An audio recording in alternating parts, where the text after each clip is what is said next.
sorry I'm late. I had to stop by the Wax Museum again and give the finger to FDR.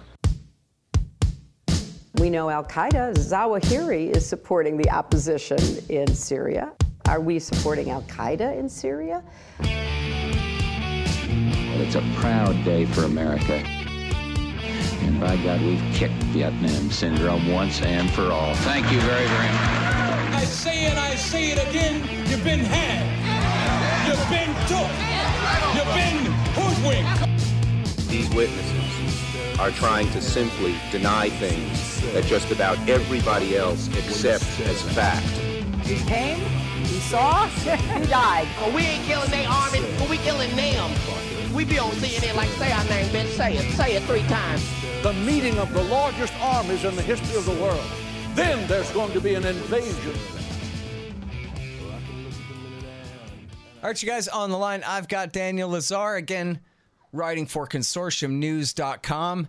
This one is called The Memo That Helped Kill 500,000 People in Syria. Welcome back to the show. Daniel, how you doing? Very good, Scott. How are you? I'm doing great. Happy to talk to you again, man. And, yes. Well, I like it when people write about the important true history of the beginning of the Syrian war, and that's certainly what you got here. So which is this memo in question, please? Well, the memo was written by a guy named James Rubin, who was a very high-ranking State Department official under Hillary Clinton. He happens to be the husband, or he was until recently, of Christiane Amanpour, the CNN news host. And the memo simply just urged that the U.S. take concrete action to topple Syrian President Bashar al-Assad, and it outlined what it thought the consequences of that action would be, and those consequences were all uniformly wonderful. Peace would spread throughout the Middle East. America would be hailed as a liberator. The Syrian people would be so grateful they'd enter into peace negotiations with Israel. The lion would lay down with the lamb. A rainbow would spread across the entire region. It would be just wonderful.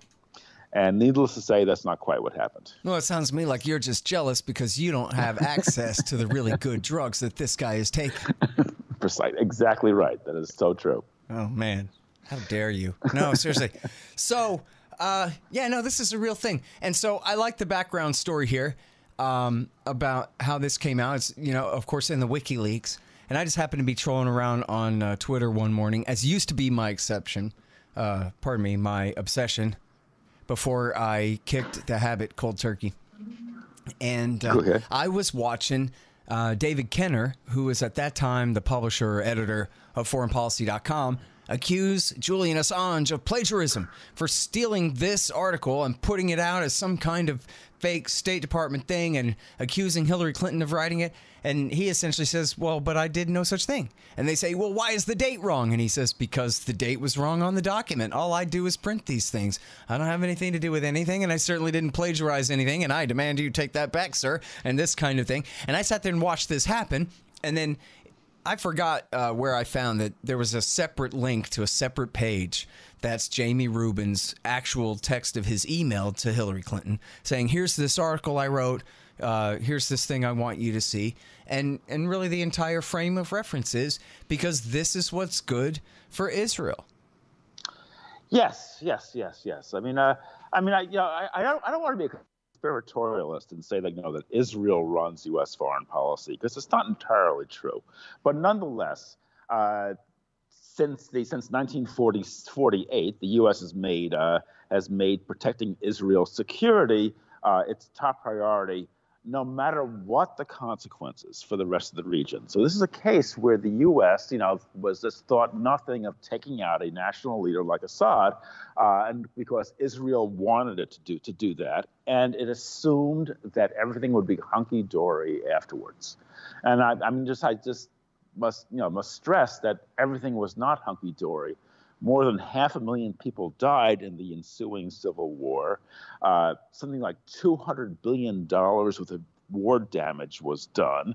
This in a country where the per capita income is around $2,500 a year. massive,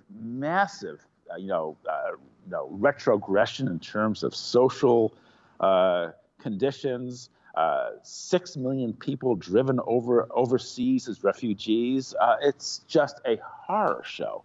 And to think that this is the kind of logic that was resonating in the Clinton State Department is extraordinary. Thank God she did not make it into the White House. Well, that's the thing of it too, is never mind a reasonable person, but I just mean, I can understand why a Washington, D.C. person might buy into something like this at the dawn of the terror war era, caught up in all the consensus over the threat of Saddam Hussein. I mean, after all, let's be honest, the whole thing was laughable to 150 million Americans who knew better at the time. But anyway, just in terms of D.C., I could see how all of those people went along with this thing.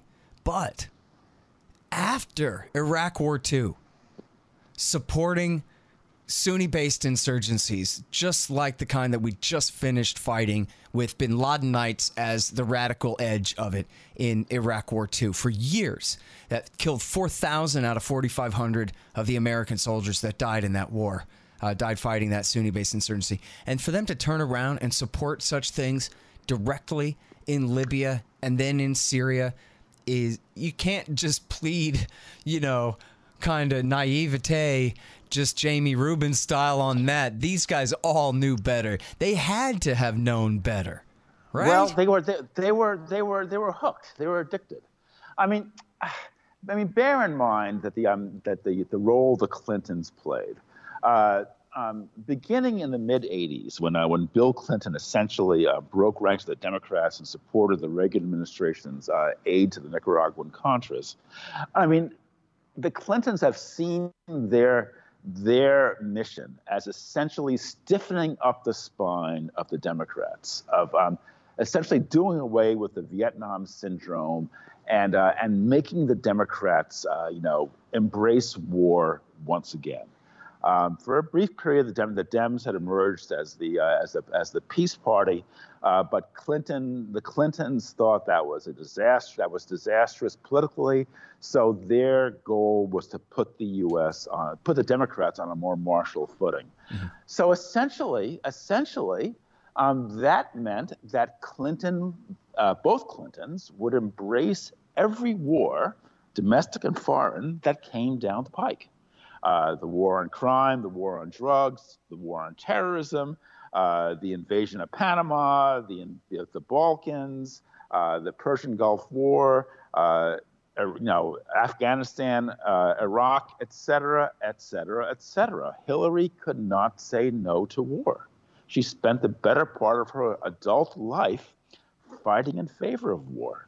Well, it's hilarious, too, that this is how she lost to Barack Obama, plain and simple, and she knew it. And then she joined his administration. The whole time she pushed, got to escalate in Afghanistan, got to do the regime change in Libya. It was clear that Libya, especially before Syria, was supposed to be the centerpiece of her 2016 campaign. I mean, that's how she pretty much bullied Obama into letting her do it, was she was going to run on this muscular foreign policy. And you can see how even after the disaster there, and she stopped playing up Libya, she quit bragging about Libya pretty quick there after the real results for 2016. But she still had this one-dimensional, not even two-dimensional mindset about this, where she thought up until the day of her defeat, she thought that by being a worse warmonger, she was appealing to all the moderate Republican Robert Kagans out there and Robert Kagan really likes her and gives her positive feedback about this. And she says this is how she can appeal to Republicans, is by being a warmonger. Even though Republicans, all of them, no matter what she says about any foreign policy, Republicans just hate Hillary Clinton. There is no way she was going to flip Texas, flip Arizona to blue by being a more Kaganite hawk. She thought that was going to work in the summer and fall of 2016, and only still found out the hard way, and maybe still doesn't understand that's why she lost. Because here she is, on Twitter attacking Donald Trump for wanting to get out of Syria. And she was also in the summer of 2016 still calling for a the imposition of a no-fly zone over Syria, which would essentially have been a Libya too, in which the U.S. would have launched an air war not against ISIS but against the Syrian government. Now she just couldn't say no. She can't say no. And then after her campaign floundered, I just read and went through literally dozens of campaign slogans, each one emptier than the preceding one. She finally hit on the one issue she felt comfortable with, and what was that? Ratcheting up tensions with Russia. So this is a one-trick pony. This is a woman who knows how to sing one tune, and that is an increasingly bellicose foreign policy with regard to whomever or whatever is the enemy du jour. So if it's Bashar al-Assad 1 year, it's Vladimir Putin the next.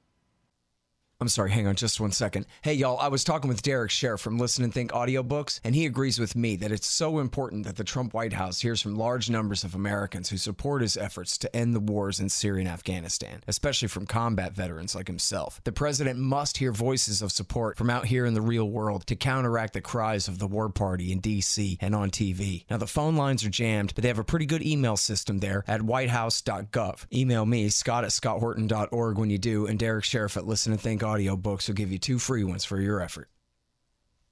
All right, so back to her actual time in office as Obama's Secretary of State, and particularly on Syria policy here.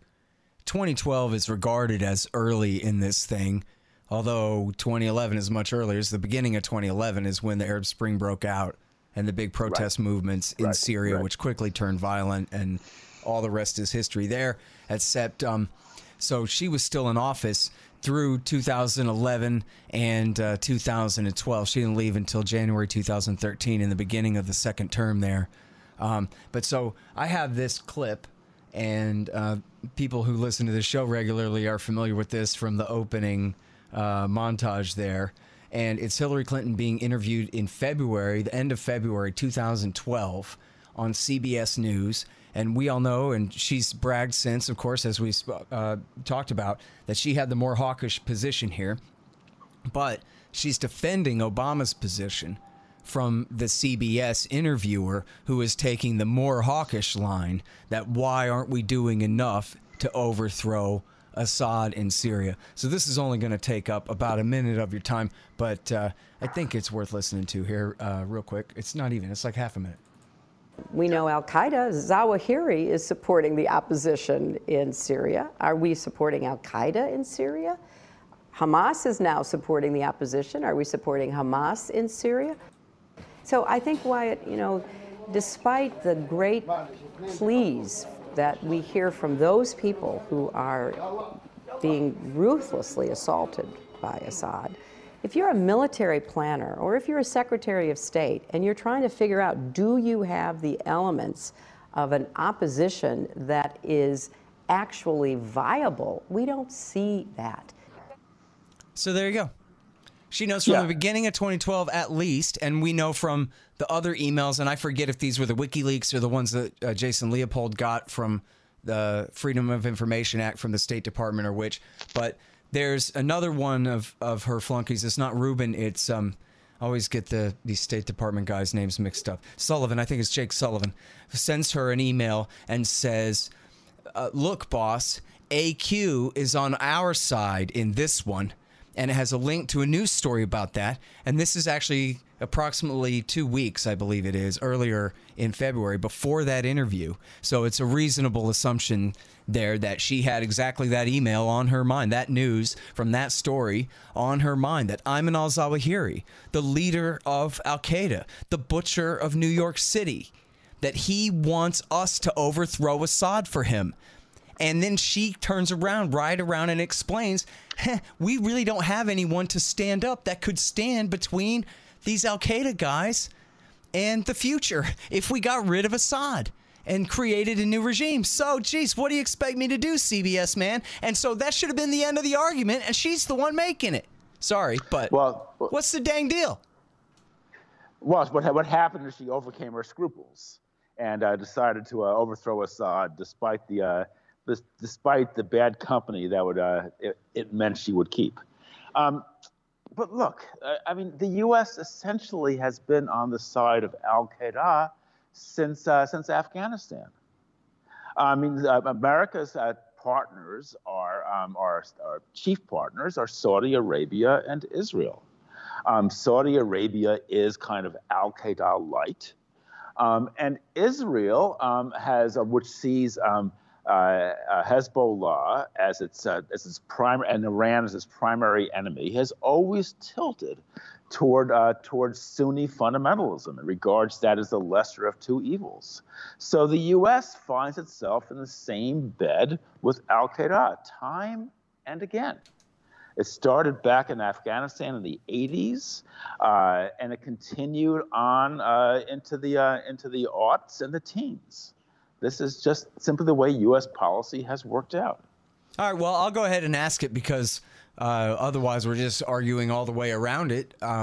Was there not a break there? Obviously, Bill Clinton was supporting al-Qaeda's side in Bosnia and in Kosovo in the 90s, and there's some mucking around with the Libyan Islamic Fighting Group against Gaddafi at the very early 2000s there. But what about the Africa embassies and the coal and September 11th? Is that all an American-Saudi plot too? Oh well, no. I'm not a conspiratorialist. I don't believe that that the U.S. rigged the Twin Towers, the CIA rigged the Twin Towers with explosives or anything crazy like that, or that Mossad somehow blew them up in as some kind of Zionist plot. I don't believe that. I think that what happens is that 9/11 was a serious case of blowback, where the U.S.'s policies exploded in its face. But the U.S. response was not to reconsider those policies in any fundamental way. It was sort of try to cover things up and to sort of try to restore the status quo ante as best it could. I mean, the CIA and FBI covered up Saudi Arabia's role in 9/11 with Robert Mueller playing a leading part in that cover-up. Robert Mueller, the same man who's pursuing Russiagate right now. The U.S. did its best to cover up the Saudi role, to put U.S.-Saudi relations back on a good level. I mean, George W. Bush practically begged King Abdullah of Saudi Arabia to visit him at his ranch in Texas, which the king finally said yes to in April 2002. Mm-hmm. And when some reporters, were brave enough to ask Abdullah about the fact that 15 of the 19 hijackers were Saudis, Bush angrily cut the reporter off.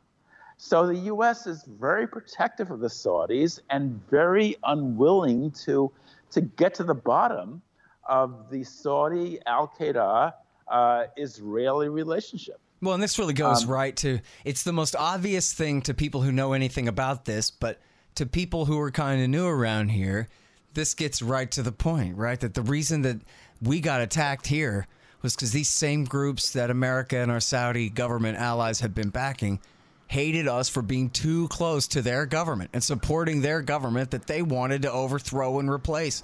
And so they were taking it out on us and trying to get us, to replicate the Russian war, bleed us to bankruptcy, and force us all the way out over the long term to accomplish those goals. But then that means that none of the hijackers were from Iran, Iraq, or Syria, the axis of evil. They were all from America's allied states, primarily Saudi and Egypt, and yes. Other UAE. And so, but that means, as you're saying, ironically, in the whole terror war and in the whole sectarian war over there, that's put USA on the side of the Sunnis generally and the al-Qaeda suicide bombers specifically in many cases. And this also, during Iraq War II, is the exception to that, when the Americans put the Shiite side in power, and then they've been fighting ever since to make up for the fact that they really lost influence there and scored one for the Iranian side. But even during then, when the Americans and the Shiites were fighting the Sunni-based insurgency in Iraq War II, the Saudis were backing the Sunni-based insurgency and Zarqawi's guys against us. Yes, I mean, U.S. policy is nothing if not incoherent. I mean, it's amazing. It's an amazing. Well, no, I mean, I think confusion. we've established it's perfectly consistent. It's just completely contrary to the interests of the American people. Yes, of course, but it says one thing and does another. I mean, I don't even know if the people in Washington are even able to get this straight. Look, I mean, yeah, I think that's right too. The war in Afghanistan was a great success. It not only did it drive the Soviets out of Afghanistan, but it played a key role in the toppling of the Soviet regime. That made the CIA very happy. And by the 90s, the CIA was talking about using the same techniques in broader and broader ways to in the Caucasus, for example, to roll back Russian power, and in Xinjiang in Western China. These discussions were quite frank and quite open. So the U.S. thought it really had hit upon a real miracle cure in this kind of Wahhabist fundamentalist jihad. Hey, Eric Margulies says that he saw CIA training camps essentially alongside or in the same sort of milieu as Al-Qaeda training camps in Afghanistan in the summer of 2001, where they were training Uyghurs for use against the Chinese. I have no doubt that is the case. I mean, the CIA, the USA are just wed to these techniques, and that's what happened. So 9/11, the U.S. was playing with fire and got itself very badly burned in 9/11, but it didn't want to abandon this policy. So what could it do? It could, it waged war on Al-Qaeda very narrowly, but did its best to cover up the role of its chief allies in fostering Al-Qaeda, and so that being Saudi Arabia. I mean, to me, I guess I don't know what else to do, but it seems like this is really, one of our very best arguments about this is just teaching who's on whose side here, and why after the Americans have done all of this, so much of this to spite the Iranians and their Shiite friends, that everything that they have done, these same hawks have done, has actually only empowered Shiite forces, such as in Iraq and now in the blowback from the war in Syria, has strengthened Iran and Hezbollah's position there in the Levant. That no wonder that they're going insane, throwing a temper tantrum now and saying that we have to stay in Syria to pick a fight with Iran and all of this kind of thing, because they're trying to make up for the consequences of the last almost 20 years of their foreign policy now, virtually all of which has played in the hands of the Ayatollah. Even in Yemen, where Iran has almost no say in what's going on there and virtually no role other than maybe some low-level financing or something, they get credit from the Americans for every one of the Houthis' accomplishments in this 4-year war this whole time. And so have, essentially, expanded their position, at least in terms of public relations there, without spending a dime. Yes, well, I think the real key. So if you were a neocon, you would be going completely nuts too, right? Which I think explains their recent behavior. Yes, I mean, I think it's this iron triangle of the U.S., Israel, and Saudi Arabia, which is the key to understanding U.S. policy in the Middle East. I mean, the U.S. can't in any way, in any fundamental way, break relations with these two countries. It's wedded to Saudi Arabia. It's like a bad marriage, but one you just can't break. And consequently, it finds itself wedded to Saudi Arabia and to all its emanations, which includes Sunni jihad. I mean, Saudi Arabia is a jihadi state. They are surrounded by a ring of fire. They have engaged in violence against all their enemies, Syria, Bahrain, all their neighbors, Syria, Bahrain, Iran, and Yemen. There is not one country Saudi Arabia is at peace with. And the U.S. is essentially finds itself dragged into these fights, despite 3 million dead people, 3,000 dead people in Lower Manhattan in September 11th, 2001. The U.S. just can't kick this habit. Yeah, man. All right, and so I want to recommend, because this was just a subject of discussion in my Reddit group the other day, is your article, Is Saudi Arabia the Middle East's Next Failed State? That's from last October, and that's also at Consortium News. And this one is brand new at Consortium News. The memo that helped kill 500,000 people in Syria. A great look at the thinking behind Hillary Clinton's policy and Barack Obama's policy in the start of the war in Syria there. Thank you very much, Dan. Appreciate it. Thank you, Scott. All right, y'all. Thanks. Find me at libertarianinstitute.org, at scotthorton.org, antiwar.com, and reddit.com/Scott Horton Show. Oh, yeah, and read my book, Fool's Errand, Time to End the War in Afghanistan, at foolserrand.us.